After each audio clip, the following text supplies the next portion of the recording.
कति छिटो बिहे गर्न हतार भएछ शङ्कर छेत्रीलाई त भन्ने अर्को प्रश्न आउला नि फेरि। प्रश्न आउँछ होला पक्कै पनि। अब हतार त भइहाल्छ नि, बिहे जस्तो कुरा होइन। एक बारको जिन्दगीमा कहिलेसम्म एक्लै बस्ने भनेर सोच।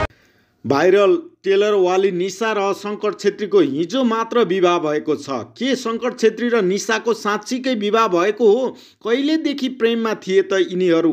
यो भिडियोमा तपाईँहरूलाई पुरा जानकारी दिनेछौँ। भिडियोलाई पुरा हेर्नुहोला। अहिलेसम्म च्यानललाई सब्सक्राइब गर्नुभएको छैन भने च्यानललाई सब्सक्राइब गर्नुहोला। भिडियो लाइक शेयर कमेन्ट गर्न नछुटाउनुहोला।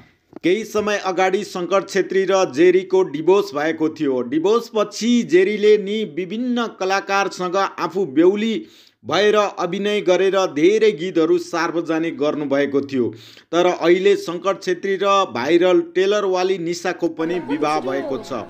उहाँहरूको यो विवाह भने एउटा लाइभ दोहोरी गीतका लागि मात्र भएको हो।